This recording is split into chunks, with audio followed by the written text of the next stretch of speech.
It's day 8 for Occupy DC protesters, but can they outlast permit issues? We'll take you downtown to find out with a full report up next. And on the other side of the world, oil is covering the New Zealand beaches. How will it affect the wildlife? A report from New Zealand. District Wire News starts right now.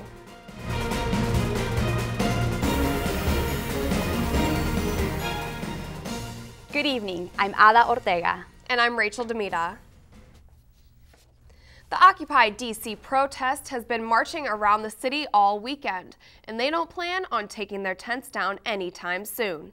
Zach Drescher has more on the protests here in DC.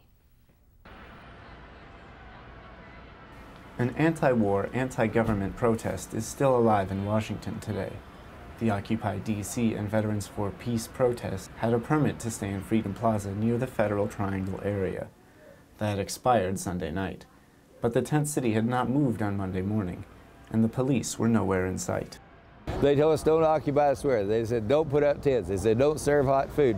They said, and we violated every taboo they've given us for 3 days. At this time last week, the Occupy DC movement consisted of about 12 people in McPherson Square. Today, the protest is much larger and much more organized. Protesters got started with a morning meeting. They organized marches throughout the city, from Union Station to the Convention Center.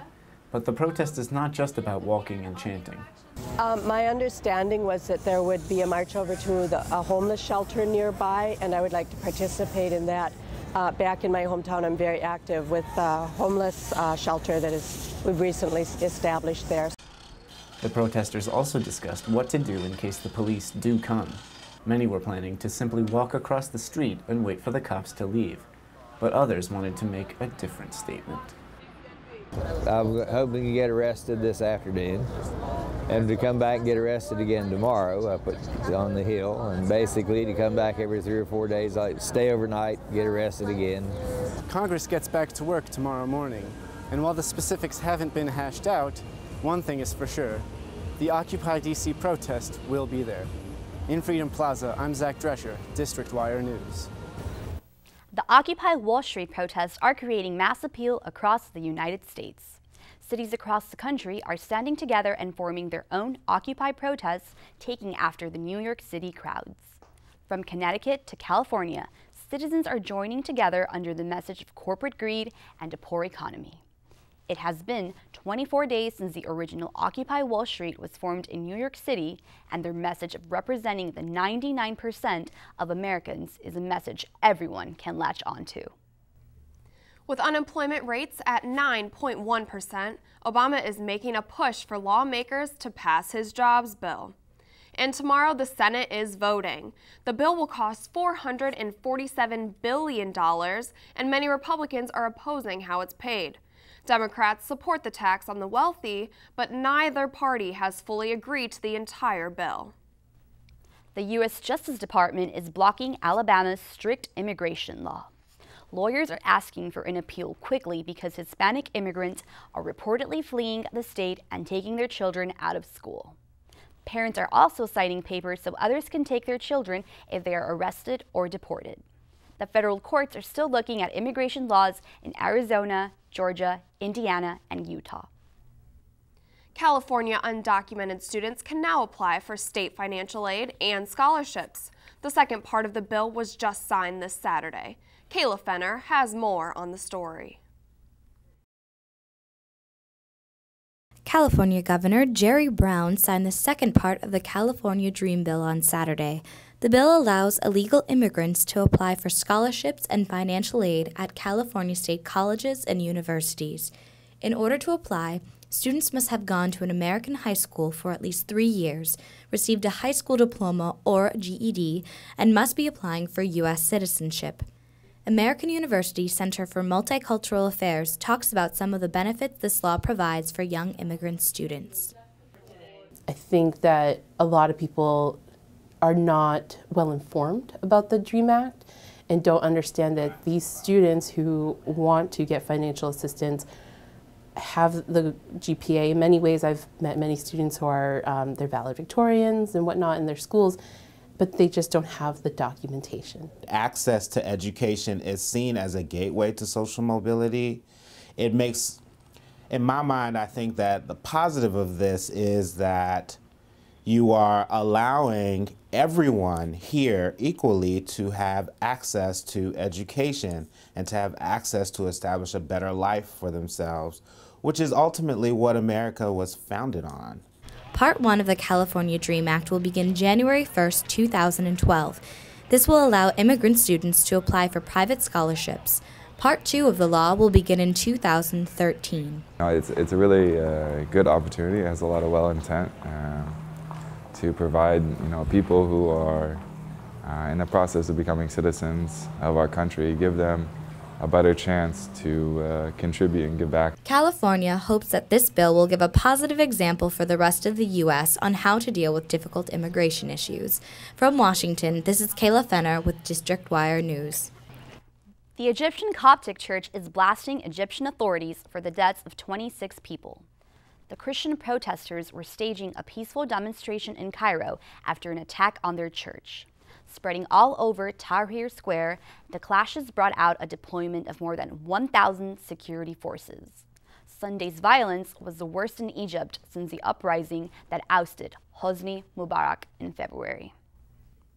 A man and woman were found dead on Saturday in a Bethesda apartment. Police say it appears to be a homicide and a suicide of Martin Shan O'Toole and Hong Trang Tracy Vu. Police arrived at the scene around 2 a.m. and found them dead in a bedroom. The circumstances of the deaths are under investigation. This weekend's metro station closures have some riders and business owners quite surprised. 3 major DC metro stations are shut down due to Columbus Day weekend track work and will not be reopening until Tuesday morning. The closure of Shaw, U Street, and Columbia Heights stations on the green and yellow lines coincide with the Taste of DC Festival going along Pennsylvania Avenue downtown. Shuttle buses are carrying riders to and from these major stations and between East and West Falls Church stations on the Orange Line. Metro officials urge users to continue to check on the Metro website for track delays and updates throughout the year. The Federal Transit Administration gave the Purple Line project approval to enter the preliminary engineering phase. With FTA approval, plans for the Purple Line, the 16-mile light rail, will connect Bethesda and New Carlton with 19 stops in between. Work will become more detailed and cost estimates will be drawn up on a schedule. Governor Martin O'Malley says that the Purple Line project will act as a job-creating investment that will also promote Maryland's economic growth. 7 people, including a 4-year-old, were rescued by the Coast Guard this Sunday. After treading water off the coast off the Florida Keys for about 20 hours, a commercial boat spotted the group of people clinging on the overturned boat and alerted the Coast Guard right away. An 80-year-old woman who was among the group is missing. The Coast Guard says she most likely drowned. An oil spill in New Zealand is making the waters off Tauranga City highly toxic. The spill happened 5 days ago after a container ship struck a reef in the Bay of Plenty. CNN's Donna Marie Lever has more on the story. The worst possible outcome. Thick black oil has hit the beach and it's arrived well ahead of schedule. It's pretty scary really for us, and there's already a chap down there and he's picked up a couple of dead birds, and so, you know, it's just, we just don't want it to happen. This highly toxic mess is scattered down kilometres of the pristine coastline. The tourist hotspot littered with dead birds doused in oil, and it's the locals, not authorities, picking them up. Oh yeah, I think everyone's worried now. Well, look at the beach. It's a beautiful beach, and it's bucket from oil. They're going to have to hold someone responsible and hopefully clean it up. Locals are being warned not to touch this with their bare hands. It's thought to be highly toxic. You can see it's formed into a tar-like substance, and it has a stench of oil. The water too is gleaming with waste, but whereas the Army of Help promised to clean it all up. Nobody's down here yet. I thought they'd be here already on it. Bevan Waller rang authorities. It's frustrating that nobody's here yet, and we knew it was coming. Yet still hours later, no response. Just curious residents wanting a closer look. It's disgusting. in downtime, we're not going to be able to swim. Then a buggy full of teenage boys from the local surf club start to spread the word. We're just down here making sure people don't touch the oil and whatnot.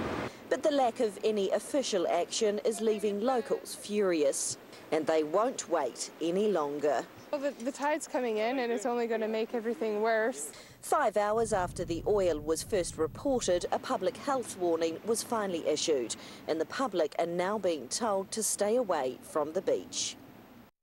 Mexico's Pacific coast is tracking the strength of Hurricane Jova.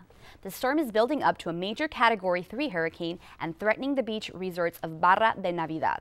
Hotels in the hurricane's path are already taking precautions and getting ready for the hurricane to hit this Tuesday.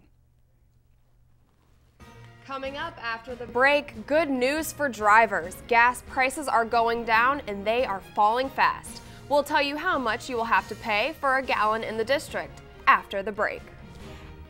And DC City Council changes its mind about free food for DC senior citizens. We'll explain why. Stay with us.